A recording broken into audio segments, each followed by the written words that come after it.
Assalamualaikum warahmatullahi wabarakatuh. Selamat datang kembali di channel YouTube saya, Nur Hamzah Tabing. Kali ini kita akan membahas latihan soal tentang materi tema 5 subtema 2 untuk kelas 6 sekolah dasar dengan tema usaha di sekitarku. Semoga video ini bermanfaat bagi kita semua. Baik, soal yang pertama untuk mata pelajaran PPKN. Tukang ojek merupakan jenis usaha yang menyediakan titik-titik. A. Makanan, B. Minuman, C. Barang, D. Jasa. Jawaban yang benar adalah D, yaitu jasa. Karena tukang ojek merupakan jenis usaha yang menyediakan jasa. Soal kedua, profesi yang bekerja menanam tanaman dan menjual hasil usahanya untuk kebutuhan hidupnya disebut titik-titik. A. Pedagang, B. Pengusaha, C. Petani, dan D. Pegawai.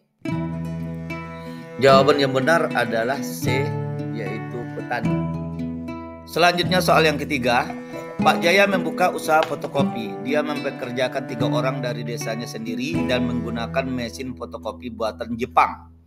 Dari usaha yang dijalankan Pak Jaya tersebut dapat disimpulkan bahwa A. Usaha fotokopi hanya butuh sumber daya dari dalam negeri. B. Usaha Pak Jaya membutuhkan sumber daya dalam negeri dan juga luar negeri. C. Usaha Pak Jaya membutuhkan modal yang sangat besar. D.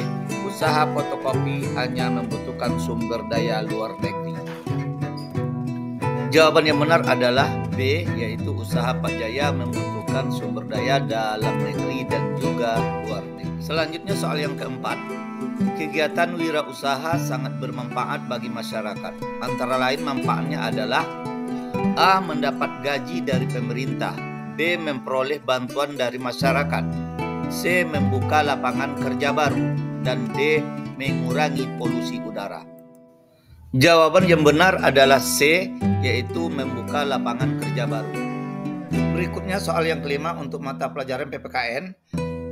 Berikut ini merupakan jenis-jenis usaha yang bergerak di bidang jasa, kecuali A. Pemilik toko, B. Penjahit, C. Tukang ojek, D.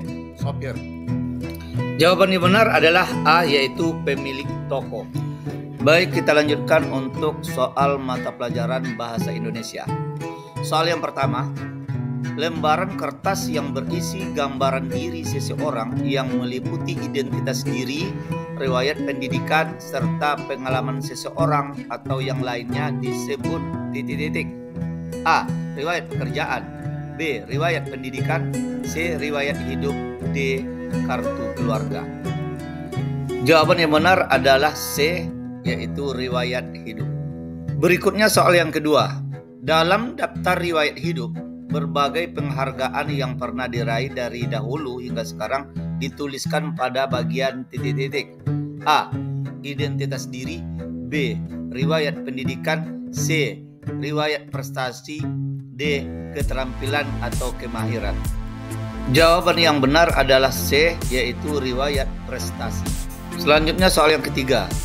Catatan dalam daftar riwayat hidup yang berisi daftar sekolah atau pendidikan yang pernah ditempuh seseorang semasa hidupnya disebut A. Riwayat hidup, B. Pengalaman pekerjaan, C. Keterampilan yang dimiliki, D. Riwayat pendidikan.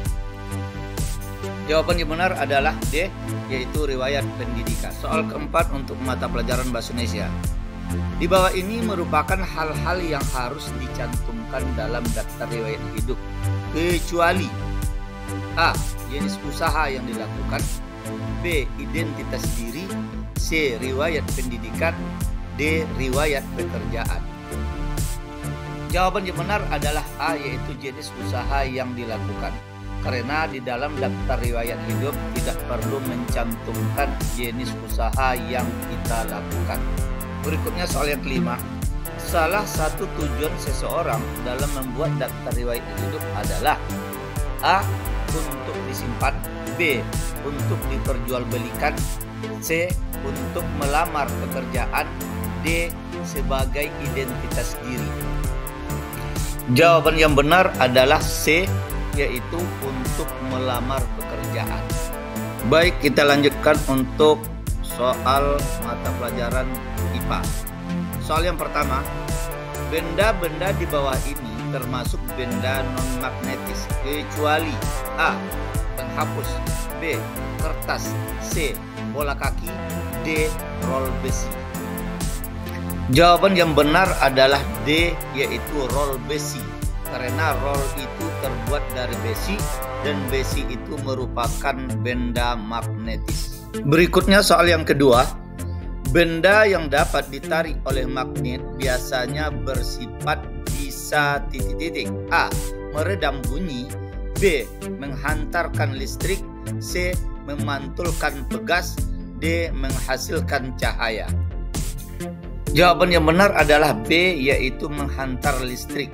Karena benda-benda magnetis biasanya bersifat bisa menghantarkan arus listrik. Berikutnya soal yang ketiga. Di bawah ini contoh benda-benda yang dapat ditarik magnet adalah A. pisau, gergaji, dan kaca, B. sandal, sepatu, dan peniti, C. peniti, gunting, dan paku, D. peniti, pisau, dan kapur. Jawaban yang benar adalah C, yaitu peniti, gunting, dan paku. Berikutnya soal yang keempat. Perhatikan susunan langkah percobaan berikut. 1. Catat hasil pengamatan pada tabel. 2. Amati apa yang terjadi. 3. Dekatkan magnet ke benda-benda yang tersedia. 4. Ambil magnet. Susunan langkah yang tepat untuk percobaan benda magnetis dan non-magnetis adalah A. 4, 3, 2, 1, B. 1, 2, 3, 4, C. 4, 2, 3, 1, D. 2, 3, 4, 1. Jawaban yang benar adalah A. 4, 3, 2, 1, yaitu ambil magnet, kemudian dekatkan magnet ke benda-benda yang tersedia, selanjutnya amati apa yang terjadi, kemudian catat hasil pengamatan pada tabel. Berikutnya soal yang kelima, soal yang terakhir untuk mata pelajaran IPA. Yang dimaksud dengan benda magnetis adalah A. benda yang bisa menghasilkan magnet, B. benda yang tidak bisa ditarik oleh magnet, C. benda yang bisa ditarik oleh magnet, D. benda yang bisa menolak magnet. Jawaban yang benar adalah C, yaitu benda yang bisa ditarik oleh magnet. Baik, selanjutnya kita masuk untuk pembahasan soal mata pelajaran IPS. Soal yang pertama, Indonesia termasuk salah satu produsen karet terbesar di dunia. Salah satu provinsi di Indonesia yang merupakan penghasil karet terbanyak adalah A. DKI Jakarta, B. Papua Barat, C. Riau, D. DI Yogyakarta. Jawaban yang benar adalah C, yaitu Provinsi Riau. Berikutnya soal yang kedua. Batu bara merupakan salah satu barang ekspor Indonesia ke negara dunia. Salah satu negara yang banyak mengimpor batu bara dari Indonesia adalah negara A. India dan Cina, B. Singapura dan Jepang, C. Thailand dan Amerika, D. Brunei Darussalam dan Inggris. Jawaban yang benar adalah A, yaitu India dan Cina. Karena negara tersebut merupakan salah satu negara yang banyak mengimpor batu bara dari Indonesia. Selanjutnya soal yang ketiga untuk mata pelajaran IPS. Orang atau badan yang melakukan penjualan barang ke luar negeri disebut dengan titik-titik. A. Impor, B. Importir, C. Ekspor, D. Eksportir. Jawaban yang benar adalah D. Eksportir. Eksportir merupakan orang atau badan yang melakukan penjualan barang ke luar negeri.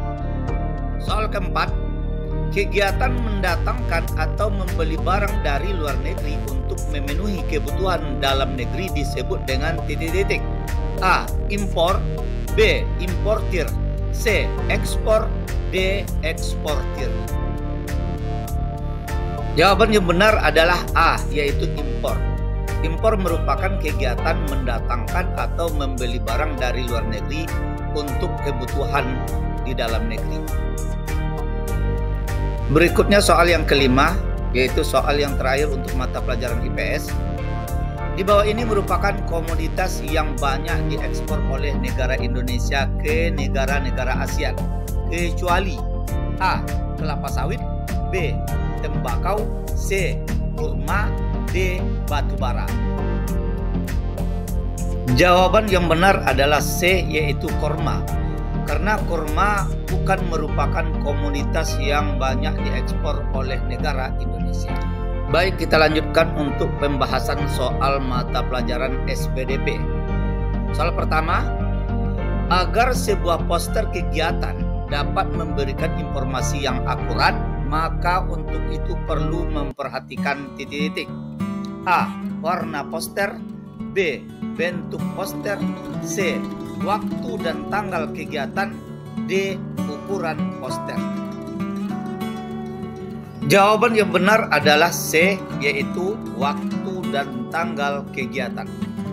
Berikutnya soal yang kedua, perhatikan poster pameran berikut. Salah satu kekurangan poster tersebut adalah A. warnanya kurang bagus, B. tulisannya terlalu sedikit, C. gambarnya kurang menarik, D. tidak adanya informasi tentang tempat pelaksanaannya. Jawaban yang benar adalah D, yaitu tidak adanya informasi tentang tempat pelaksanaannya. Selanjutnya soal ketiga. Untuk membuat poster yang baik harus memiliki beberapa keterampilan. Salah satu keterampilan yang harus dimiliki adalah A. keterampilan dalam berusaha, B. kemampuan dalam mendesain gambar, C. keterampilan membuat gambar yang besar, D. kemampuan menulis yang bagus. Jawaban yang benar adalah B. kemampuan dalam mendesain gambar.